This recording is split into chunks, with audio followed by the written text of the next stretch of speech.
Hello friends, welcome to my channel AK's fight for your fantasy. ఈరోజు మనం ఒక 2 vocabulary చూద్దాం. మనం ఎప్పుడు ఈ రెండింటికి కన్ఫ్యూజ్ అవుతూ ఉంటాం కదా, హాస్టిలిటీ, హాస్పిటాలిటీ. ఈరోజు ఆ ఒక్క దూరాన్ని తీసేద్దాం. Hostility.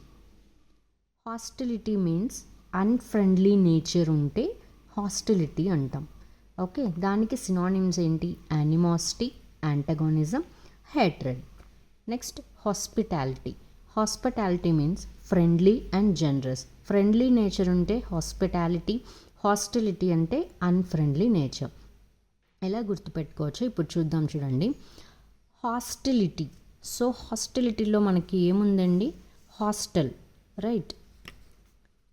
Hostel.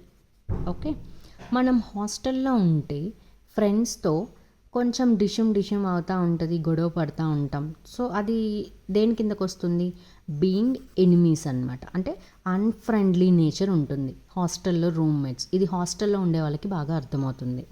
Okay, so hostility అనే వర్డ్లో హాస్టల్ ఉంది కాబట్టి, సో హాస్టల్ అనగానే మనకి అన్ఫ్రెండ్లీ నేచర్ ఉండే ఫ్రెండ్స్, ఆ విధంగా గుర్తుపెట్టుకోవచ్చు. Okay, next hospitality.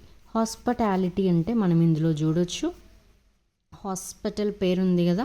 సో హాస్పిటల్లో మనం ఎట్లా ఉంటామండి? చాలా ఫ్రెండ్లీగా ఉంటాం. అందరినీ ఎలా ఉన్నారు, బాగున్నారా, ఇప్పుడు ఎట్లా ఉంది, డిశ్చార్జ్ ఎప్పుడు, చాలా ఫ్రెండ్లీ నేచర్తో మాట్లాడతాం కదా. సో హాస్పిటాలిటీ అంటే మనకు వెంటనే హాస్పిటల్ గుర్తు రావాలి. సో హాస్పిటల్ అంటే ఫ్రెండ్లీ నేచర్ అని. హాస్టిలిటీ అంటే హాస్టల్, సో రూమ్మేట్స్తో కొంచెం అన్ఫ్రెండ్లీగా ఉండడం, ఆ విధంగా డిషం ఆ గొడవలన్నీ గుర్తు రావడం. So being enemies and unfriendly అనమాట. ఓకేనా? ఐ హోప్ దీని తర్వాత ఇంక ఇది మర్చిపోరు అనుకుంటున్నాను. Thank you so much for watching.